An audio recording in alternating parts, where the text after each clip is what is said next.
Partykeer eindig 'n ou op in omstandighede of in 'n situasie waar jy nie wou wees nie. Baie van ons is dalk in 'n situasie of omstandigheid waar jy nie wil wees nie as gevolg van die lewe. Ek wonder as 'n ou soos Josef sy broers laat doodmaak het in steede daarvan om hulle te vergewe. Waar sou ons gewees het vandag? Welkom by Simfonie se podcast. Simfonie is 'n Suid-Afrikaanse kerk aan die Wesrand van Gauteng, waar ons groot liefde vir mekaar, vir God en vir ons gemeenskap het. In ooreenstemming met 2 Timoteus 3 vers 16, glo ons die Bybel is geïnspireer deur God en is bruikbaar vir lering en regstelling, sodat die kinders van God voorbereid sal wees om in die waarheid elke goeie werk uit te kan voer. Ons is opgewonde om hierdie kosbare, Heilige Gees geïnspireerde boodskap te deel en mag hierdie saad vrugbare grond vind.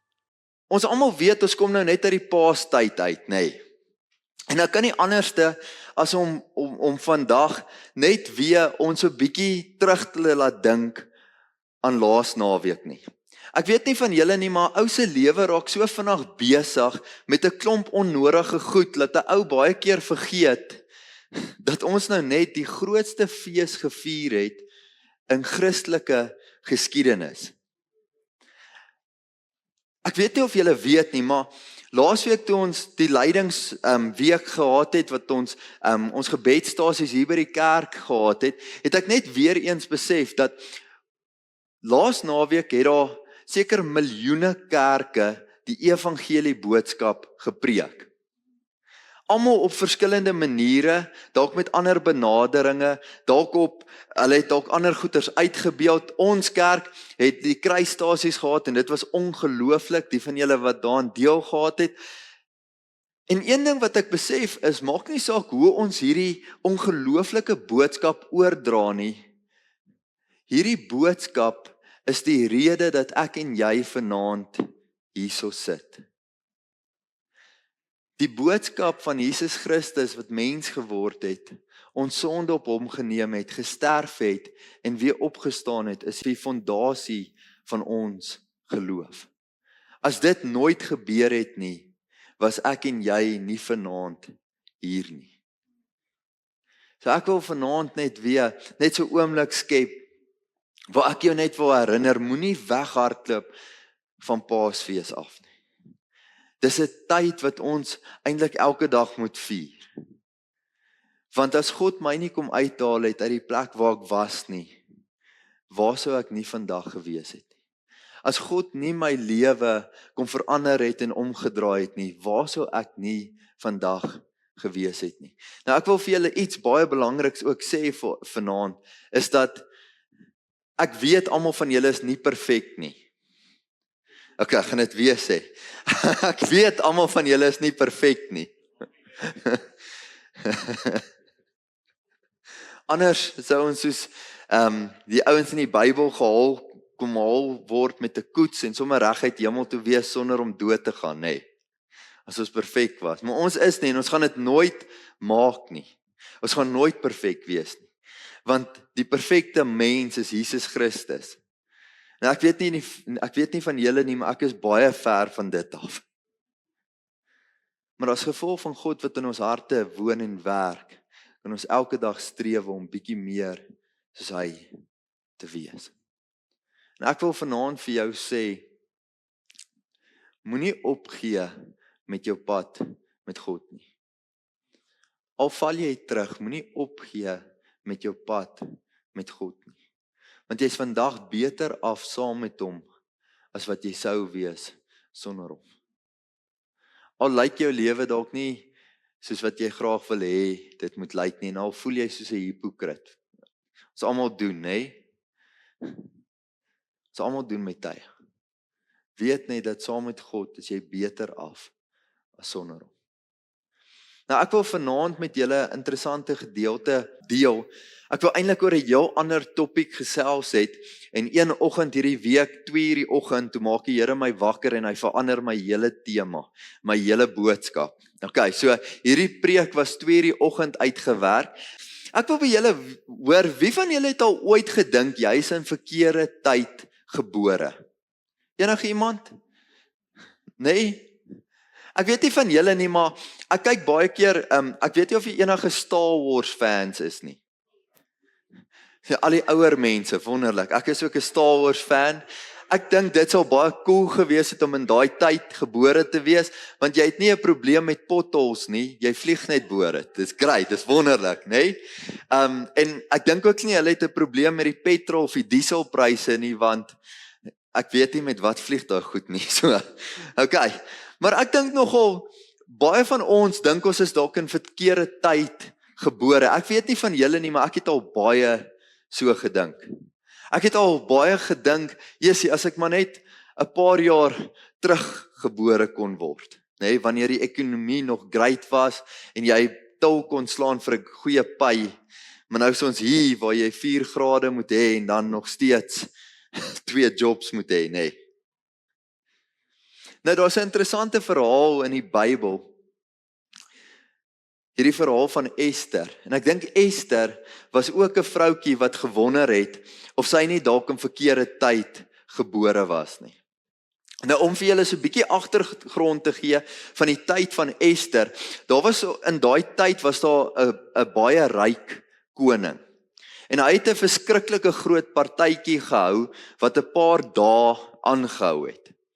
En op 'n dag toe hy vrolik was van wyn, toe stuur hy sy mense om sy koningin te bring, sy vrou te gaan haal, sodat hy haar pragt aan die mense kon wys.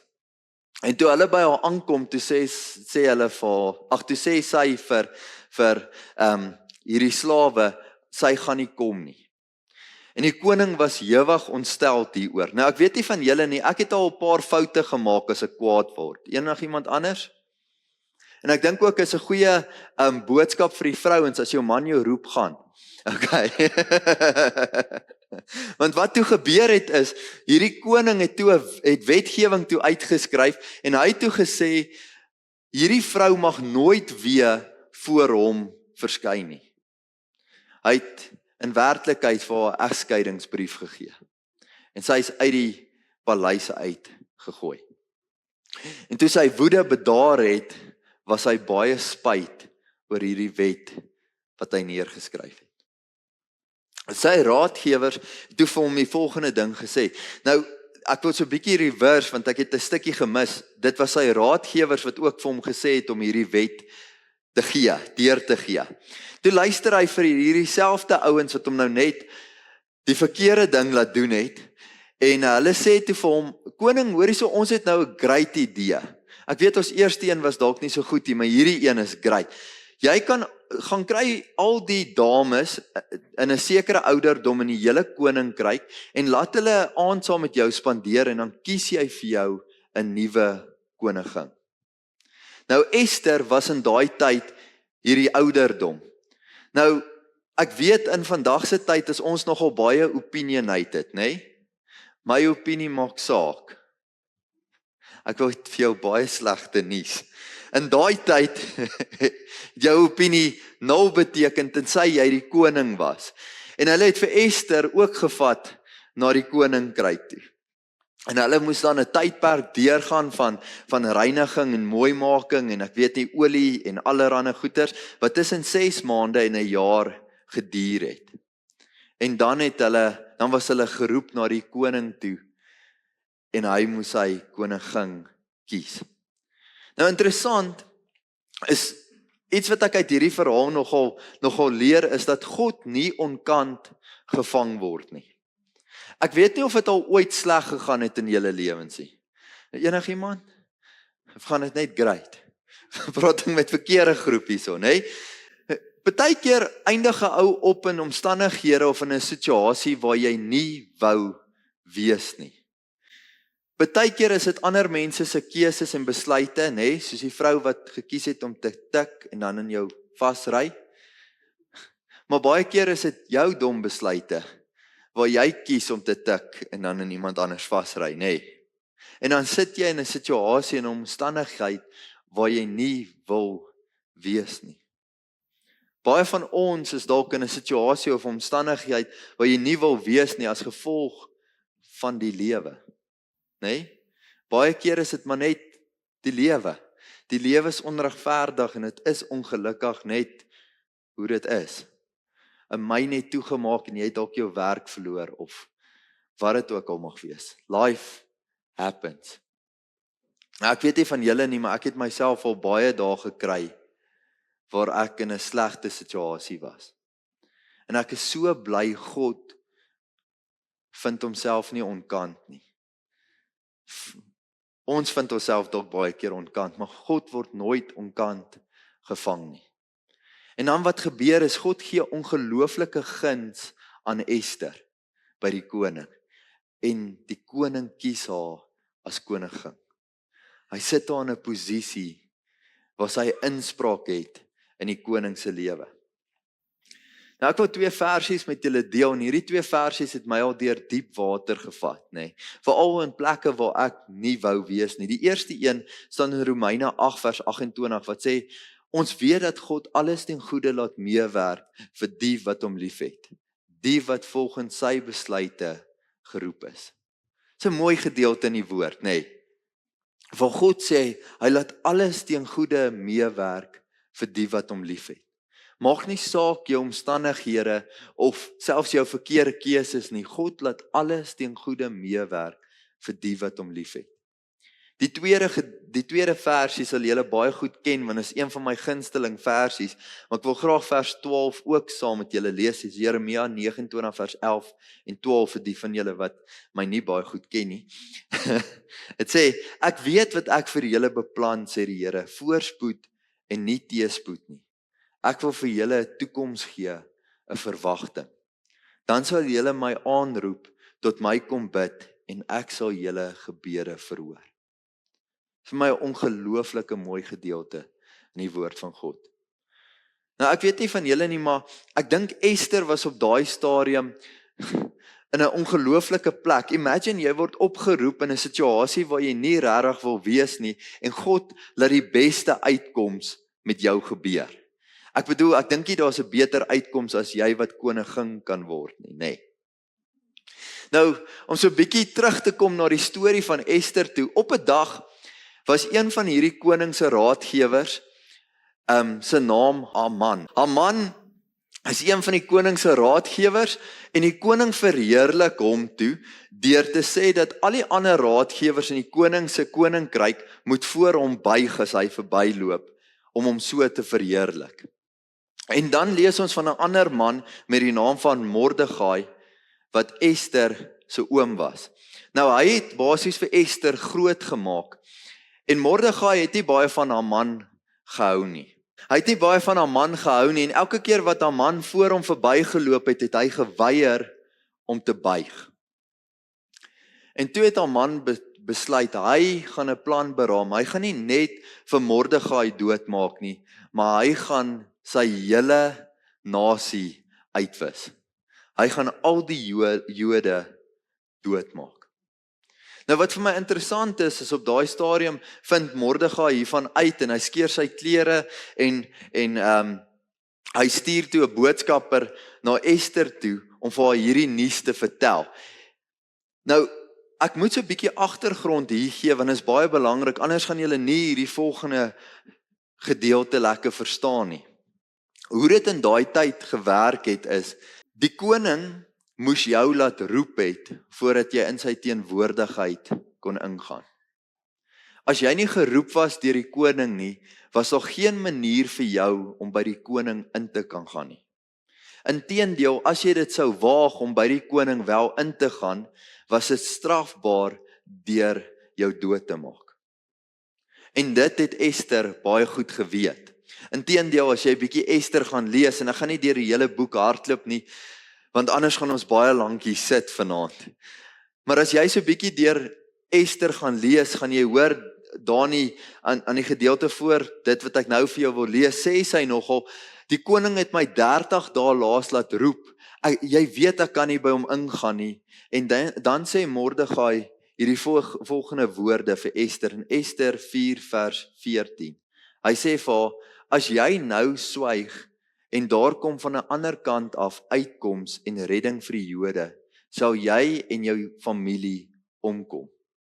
Hulle sal doodgemaak word. Wie weet, miskien is dit juis met die oog op 'n tyd soos hierdie dat jy koningin geword het. Nou ek wil vanaand vir julle as gemeente sê, ek weet daar's 'n klomp van ons wat groot posisies het by die werk.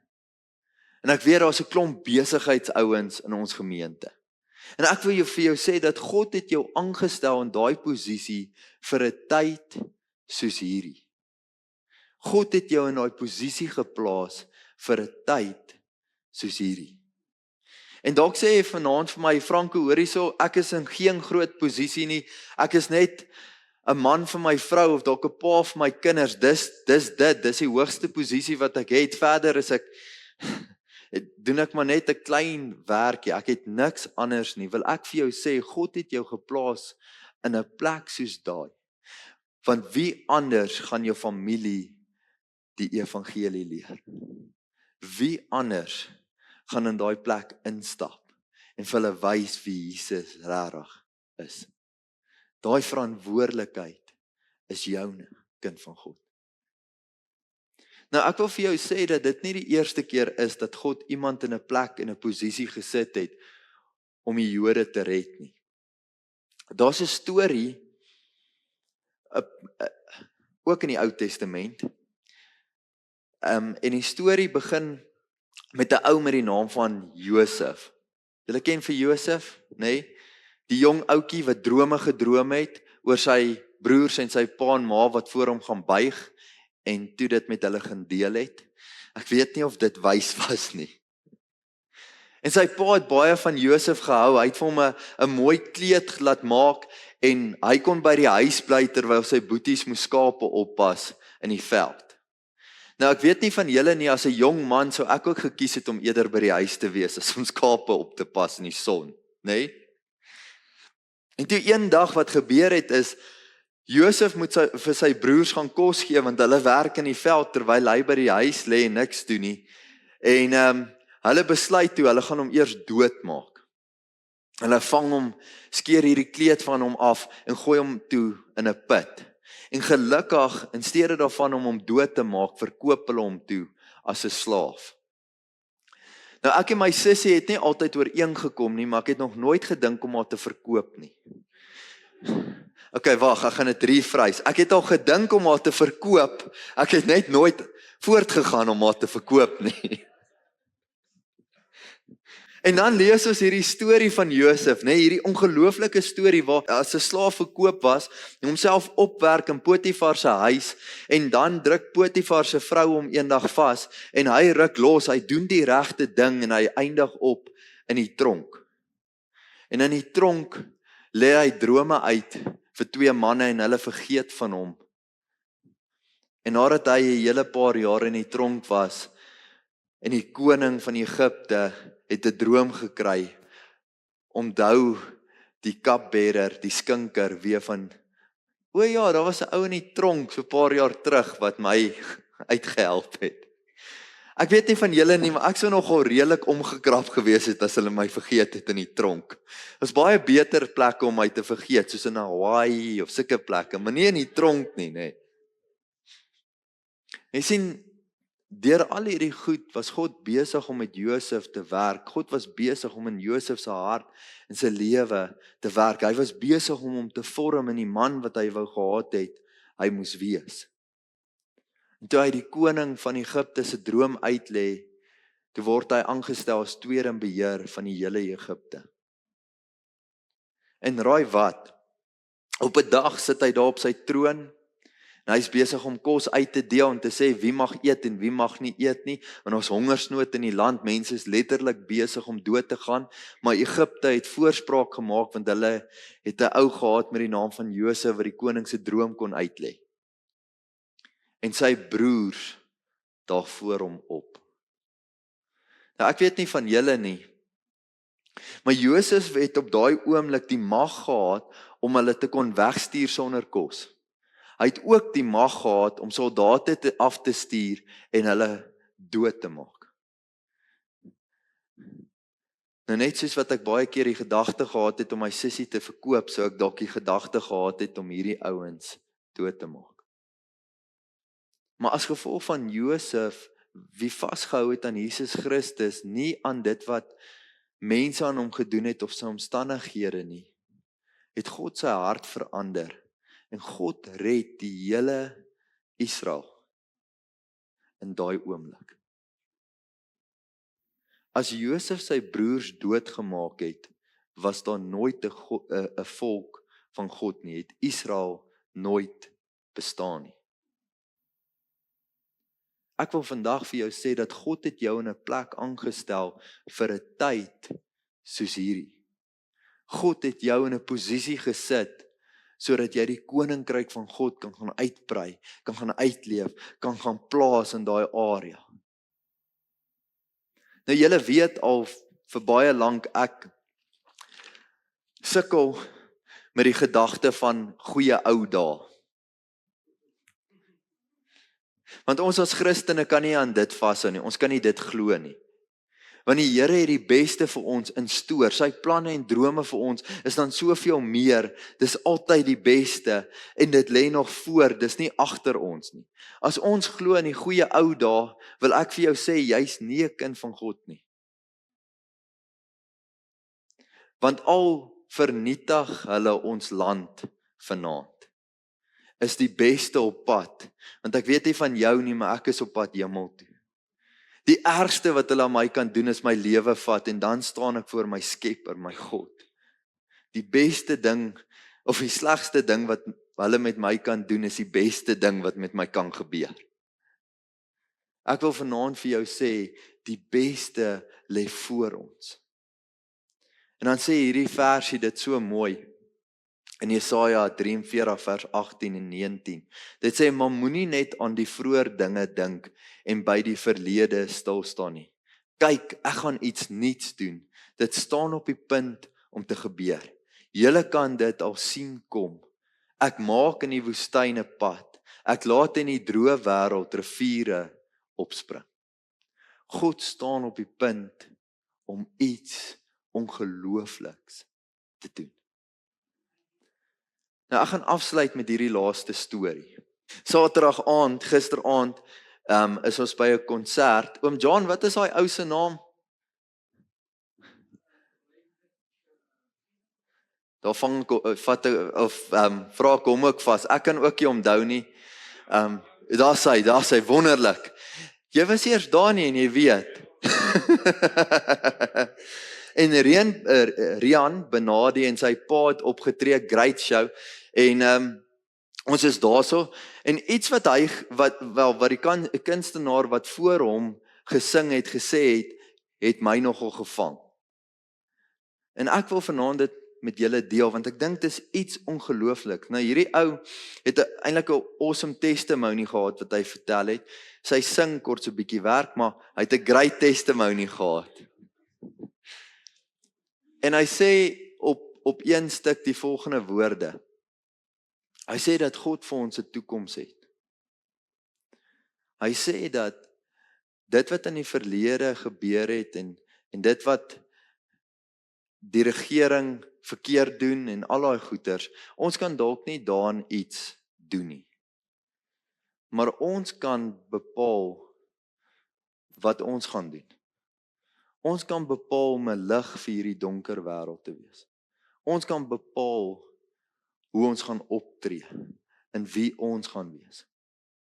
Ek wonder nogal as Esther nooit ingestap het by die koning en haar lewe gewaag het nie. Waar sou die Jode gewees het? Ek wonder as 'n ou soos Josef sy broers laat doodmaak het in steede daarvan om hulle te vergewe. Waar sou ons gewees het vandag? Jy sien, God sit ons in ongelooflike plekke van invloed en mag. En dan kyk hy of jy dit vir die regte redes en die regte doel gaan gebruik. Hoeveel van ons sit nie in 'n plek van invloed nie, maar ons gebruik nie daai plek van invloed om die koninkryk van God uit te brei en te vergroot. Gisteraand het 'n ou wat 'n doodnormale wêreldse show gedoen het, impak gemaak deur 'n klein deeltjie van sy testimony te vertel. Waar maak jy inpak? Waar brei jy die koninkryk van God uit? Halleluja en amen. Mag hierdie kosbare woord van Pastor Franco jou help om vars sout te wees, wat ander blootstel aan die smaak van Jesus se karakter. En mag die Heilige Gees jou herinner aan sy woord, sodat jy voorbereid sal wees vir elke goeie werk.